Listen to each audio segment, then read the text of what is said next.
Consider this. A fifth grader goes into a shoe store to buy a pair of running shoes to participate in cross-country events. And compete he does. He goes on to become a celebrated athlete at Peoria's Notre Dame High School and Wabash College as well. Fast forward some 20 years past that initial shoe purchase, and he buys the running shoe store.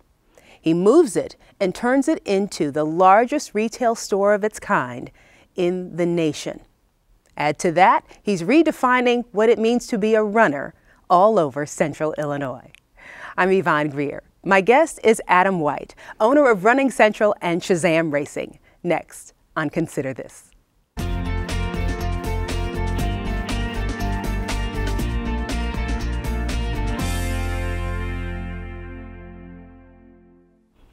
Whenever you're out somewhere in a mall or an airport or there's a big wide open space and there are children nearby, you often see them begin to run and jump and play in those wide open spaces. And the adults nearby will often look at them and wonder, why is it that they feel the need to run? And that's the question that so many folks here in Central Illinois will ask often of Adam White. Welcome to Consider This. Thank you, Yvonne. Thank you for having me. Has it been in your blood? Were you one of those little kids that just felt like you had to run? Always was moving. My mother particularly said, will you ever sit still? And I had a lot of energy as a child, and I did. I loved to go and play and just run, you know, with reckless abandon, just playing in the woods, up a hill, down a hill, through a creek. It's been in my blood. So the competition part of it, did that come naturally to you? Did a gym teacher say, hey, you ought to be in track and field, or you ought to run cross country? It was actually my father. He was a runner. A number of his siblings had run in high school and in college, and he had always encouraged me to consider the sport of running. And when I was young, I didn't really have a lot of interest in the structured programming of the sport. And actually going into high school, I was pretty determined that I was going to do football. I think it was more than anything to spite mom and dad. Yeah, I wanted to be different. Oh, you're telling me to do this, therefore I want to do something else. I've got to be my own person. And it was the summertime, a couple months before school was going to start, and my awakening was looking in the mirror. I had just broken 5 feet tall, just barely. Just broken 100 pounds, and I realized I wasn't going to play football. I was going to be a tackling dummy. I don't know if this is in my physical well-being. And he said, maybe cross country is a little bit more up my alley. And so I joined the cross country program with really very little experience. I had done track and field a couple seasons, but at that time in the parochial school structure, it wasn't what track and field is at the junior high level today in Central Illinois. So I can't really say that I went into high school cross country without having any running experience. I was truly new to the sport and had no expectations for it. I was just out there putting one foot in front of the other. And you did really well. Things took off. I definitely found my calling. God blessed me with some physical genes, there's no doubt about it, but I also worked at it. I worked really hard. I was very committed to it. I fell in love with the sport and was very driven to accomplish some things. Back then, when you were looking at your future, what did you see? When I started, at what point? Like around high school. Around high school? When people start saying, what are you going to be when you grow up? Early in high school, didn't know. After I got through the first cross-country season, it was actually about 2 weeks into the program that I started running, and I approached Dan Gray, who's now the head coach at Notre Dame, and I asked him, I said, so when do I get to start training with the varsity guys? And I looked down at me and said, hold on a second, you just hold on. You might get there. You'll get there, but just patience, and. But lo and behold, a few weeks later, I was actually doing some workouts with the varsity team. And I came to the end of the first season. I did make the varsity roster and had the opportunity to participate at the state finals with our team. And it did dawn on me that I might be able to go somewhere with this sport. How far, in what capacity, I didn't know. But that certainly drove me to work in the off seasons. And by the end of my sophomore year in high school, I realized that I could be pretty fast if I continued to work on a regular basis. But I still didn't really look far down the road as to was something with running going to be part of my professional career down the road. I was still thinking medical school at the time, and you know, not really much beyond that. So at what point did it click for you that running was going to be an integral part of your life? You know, it was, you know, it came, we had a love-hate relationship in college, and a love-hate... That is you and running? Me and running. And a love-hate relationship after college. I went through periods, I had put so much of my heart and soul into the sport in high school. It was hard to stay focused in college. I got distracted with things, unhealthy habits. And then after college, it was very hot and cold. And so let me back you up just a moment. When you say love-hate, I get the love part. You're out there, there's wind in your face, you're moving really fast, you're challenging yourself to see if you can be better than you were yesterday. Where's the hate? I started internally as a young man resenting the fact that people identified me as the guy, Adam, runner. And I was more than a runner. There were a lot of other aspects of my being that was more than that, but so many people just, all they ever wanted to, it was just synonymous. That is who you are, and that's how I perceived the world perceiving me. Probably a lot self-imposed from that standpoint, but young, and that frontal lobe isn't developed till 25, so probably didn't see it clearly. So what did you want people to see you as? Who did you want them to know you were back then? I think just a person who was still trying to figure out his way, someone who had a lot of interests, a lot of different gifts, and I saw I didn't want to be limited in one category or another. And I think no different than a lot of young people. Don't place me in a silo. You know, I'm more than just that. So just a human being who's like everybody else, who happens to do something pretty well. But guess what? I also have a few other gifts and talents and passions and dreams in addition to this other bucket. So I think that was, you know, that internal rebellion that's not that's not unique to any other 18 to 22-year-old. Got it. So early in the 2000s, you decide you're going to love running again. I started to try to get back into it. I was actually living in Oregon at the time, and my pledge father from college was dating my younger sister, and they were living in Boulder. And they knew that I wasn't in a good spot. And they moved me back to Boulder and started to train again. And he and I, Jeremy Wright is his name, and put some hefty goals. He was sponsored by a snowshoe running company. He had represented the United States of America on the mountain running team for several years and had competed internationally. And he said, you know, become my training partner again. You've got a gift, and let's do this together. So I started training. We put some lofty goals to do some crazy ultra marathons. And I came back, found myself coming back to the sport. And then I lost my parents in 2001 in an unfortunate accident, and it kind of derailed my focus. I left Boulder to come back home to take care of family affairs, and just found myself wandering again. But I did start coaching at the high school level, but not really focused on my own training. And then a few years later, really found myself again in another rut, a very unhealthy spot, and was reflecting on my life. And when did things really click? When did I have direction? When did life have purpose? And trying to find a common thread that might have existed in those periods of my life when things seemed to work well. And the one common thing that I came back to was I was running. I was running. I had a goal. And so I reached out to one of the previous owners of the store, Greg White, no direct relation, but has become like a father to me, and asked him if he'd train me. This was the spring of 2006. At the marathon distance, he had also trained a number of adults here in the community at the marathon distance with a lot of success. And he said, sure. He said, what's the goal? He said, the Olympic trials in the marathon. We had 6 months to do this. Wow. And I was smoking a pack of cigarettes a day and drinking a bottle of booze a day. Wow.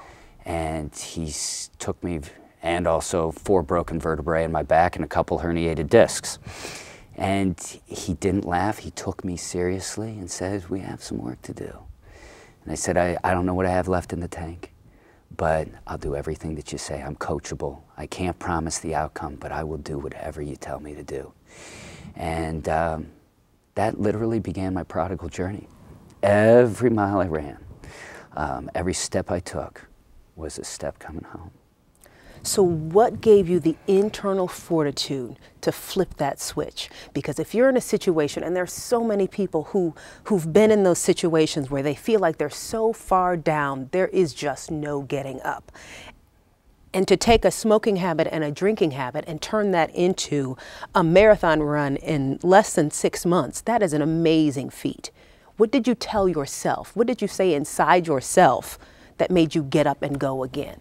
I was fighting for my survival, my sheer existence.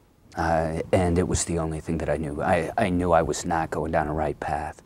And I needed something to hold myself accountable. But it started out from a sheer survival perspective. And I wasn't going to give up on myself. Again, I knew that I had too much to give back to this world. I didn't know in what capacity, but God wanted me here for a reason. And this was the vehicle to potentially help give me some clarity and focus, to give myself the opportunity to figure it out at least. And so I put all the cards on the table and gave it a shot. And it was the other Mr. White that you ultimately bought the store from. Yes.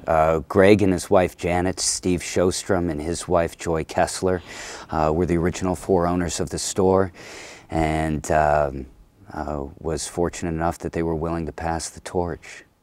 And around that time, you and your wife Marie had gotten together, correct? Yes. So it was the fall of 2006. I didn't qualify for the trials. I missed it by 2 minutes. I was riddled with injury, did a great job having a type A personality of running myself into the ground, and knew there was going to be multiple surgeries that were inevitable on my foot. So we were just going to finish off the season in style. I had a few other races I wanted to do. It was right before the Philippi Festival of Lights 4 mile. And I was sitting in Greg's car. It was really cold, about 15 degrees, and he had driven me up to the start line. And the conversation took this comfortable silence, and we were just both sitting there. And out of nowhere, I looked at him and said, so when are you going to sell me the store? And he said, well, you got to make an offer first. Wait, at first, I didn't know where that came from. Did I just say that? But then to be taken seriously. Then to be taken seriously. And I looked and said, seriously, you'd sell me the store? And he said, yeah, I've got grandkids. I don't want to keep doing this forever. He said, but you got to make an offer. I said, okay. So I hightailed it down the hill, ran right through the finish line, called my brother at the time, who was working on a JD MBA over at U of I, and said, Ian, I think we have an opportunity. And then over the course of the next year, we started figuring out the art of the deal, what was going to make sense. And it was in July of that year that I met my now wife, Marie, and she and I started dating. And so when I bought the store with my brother Ian in December of 2007, she was working as a paralegal and would come to the store in the evenings and help me with the books. That's love. She was committed. She was committed. And then it was St. Patrick's Day of 2008 was her first full day at Running Central. She quit her job as a paralegal and came on full time. Awesome. So you bought Running Central, you moved to the Heights, and now to your current location on Water Street, downtown Peoria, Yes. the largest store of its kind in the nation. Correct. What made you do that?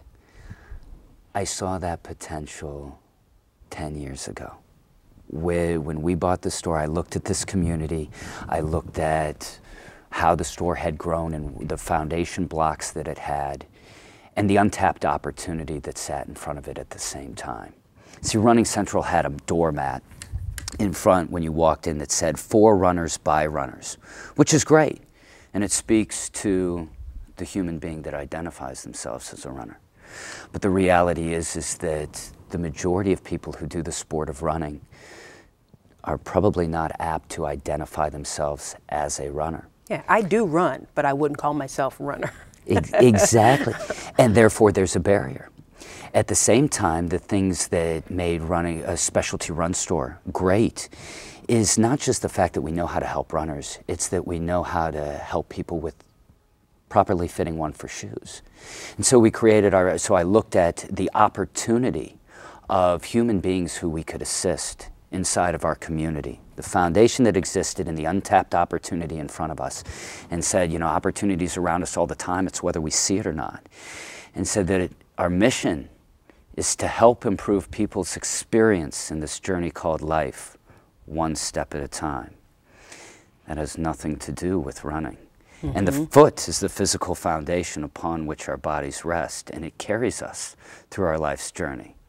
So if we approach how we speak to people and how we approach our community with a service and with an opportunity to assist them in their own respective life's journey, could there be a tremendous opportunity to do something unprecedented for this community, for Running Central, and for the industry of the specialty run channel in its entirety. And that's where I saw us being able to do something possibly down the road that conventional wisdom would say is never possible. So, because to look at a community of our size, of a metropolitan area of about 300,000 people, thereabouts, and to say that a store could be this large and serve that many people, the industry would have said a while ago, that's not possible. No. But I like the idea that the store is really just the physical manifestation of these ideals and goals that you have for the community and the world at large, if you will. And that running is more about the emotional, spiritual aspect, at least it seems to be, as part of your life than just the physical act of putting your foot on the ground and then taking the next step and the next and the next. So with that in mind, what is your grander sense of vision, if you will? Where do you go from here? Because as your wife Marie calls you, she says, how did she tell me? She said, he's air and I'm earth, or he's sky and I'm earth. Air and gravity. Yeah. She's like, he's always out there thinking and dreaming and creating. She's like, and I bring it back down to earth and figure out, all right, how are we going to make it possible? Yeah. I have... What's in the sky for you now? How we can leverage what it is that we've helped cultivate here and take it to a whole new level. Never settle, always see more opportunity. And I still look at all of the human beings who our team at Running Central and Shazam Racing have been able to help. The lives that have been changed for the better because of what the sport, the activity of just moving forward with a little less pain and discomfort and a little more comfort and pleasure and enjoyment has been able to do for so many people here. And it never ceases to amaze me. I come across people weekly who have never come into our store and experienced the kindness, care, concern, and compassion that our team provides each and every human being who walks through the door, and the solutions that we can provide to help improve their experience in their journey called life. And say, we've just built some great foundational blocks. I'm just now trying to figure out how how the walls and the roof and the windows are all going to look. Well, and one of the ways that you, beyond laying that foundation, you give people an opportunity to run, literally, by hosting these racing events throughout Central Illinois. And I don't know, are you doing them all over the country now, or is it localized here in Illinois? The races that we put on are here in Central Illinois. Now, the races that Shazam Racing times and scores are all over the U.S. We were just honored to be asked to be one of a dozen timing companies who assisted the New York Roadrunners in timing the New York City Marathon last fall. So we're reaching out and being part of timing teams across the U.S. now. And additionally, you're involved with, I want to make sure I get it correctly, the Peoria Area Track and Field Club and the Peoria Stadium. Peoria Stadium is sort of in flux, if you will, about what is to become of it between the school district and the park district, but you have ideas about what that could be. Yes, absolutely. Peoria Area Track and Field Club is an organization that a handful of us started 9 years ago because we saw the rich heritage of track and field in Central Illinois. If you go back to the 90s, even through the 2000s, but particularly in the 90s and the 80s and the 70s, and you look at the state level, state record marks, state gold medalists, silver medalists, bronze medalists, state placeholders, you will see uncountable boys and girls from Peoria Public Schools and some of the surrounding community. We have a strong, strong heritage of track and field. And the beauty of track and field is that it's not just running, it's jumping, it's throwing. There is something in the sport of track and field for virtually every human being to explore. It's the most versatile sport of any that our world has ever known. And so when we look at that heritage and we looked at what Peoria was starting to lose at that time and still has a great opportunity to re-tap back into, was how many youth were not participating in track and field. Peoria Public Schools were not bringing junior high track and field to the table at which the surrounding community was. And how are these kids going to really get an opportunity to be competitive at the high school and potentially then have collegiate opportunities if they're not being exposed to the sport when they're 12, 13 years old? So there was a tremendous void that was, and a need that was not being met. And so a group of us wanted to bring track and field back. Unfortunately, part of what you need to do track and field is you do need infrastructure. In those first several years that we had the club, we were doing all-comers track and field meets. We were reaching out and doing free developmental clinics to kids, 4th graders, 5th graders, 6th graders, and introducing them to the sport of track and field, getting them out off of gaming systems and getting them active to enjoy physical activity and feel the rewards of that. And we were gaining tremendous traction, pardon the pun. And then because of the state of the stadium, the facility that we needed to host on, we were told we couldn't participate there any longer because any added foot on that track was deteriorating it, and there weren't the funds to keep it up to par. Got it. And we've got just about 2 minutes left. So your goal now for the stadium is you want to get back in there? I'd like to see the stadium rebuilt. I'd like to see it a state-of-the-art facility that can serve the community, the children of Central Illinois, the way in which track and field had been offered to the Peoria Public School system and beyond. But it needs to be a new structure. Sometimes homes just need to be rebuilt, and the cost of remodeling and refurbishing is just too costly. Not just to do that, but then to still maintain it. So I would like to see that facility rebuilt in its entirety so that it can serve the junior high public school system, the high school public school system, and the surrounding community, to bring track and field and turf sports in their entirety, to have a marquee home that Central Illinois can hang its hat on and say, that's ours, and it is grand. And you are grand. Adam White, thank you very much for being with us here on Consider This. I wish this were a longer show because you are such a plethora of information, and your willingness to be open about your experiences and to move forward and inspire others to move forward and take life one step at a time in great fitting shoes is just remarkable. Thank you so very much, and continued success to you and Marie. Thank you so very much. It's a pleasure being here. We thank you for being with us here on Consider This as well. I'm Yvonne Greer, and we'll see you next time.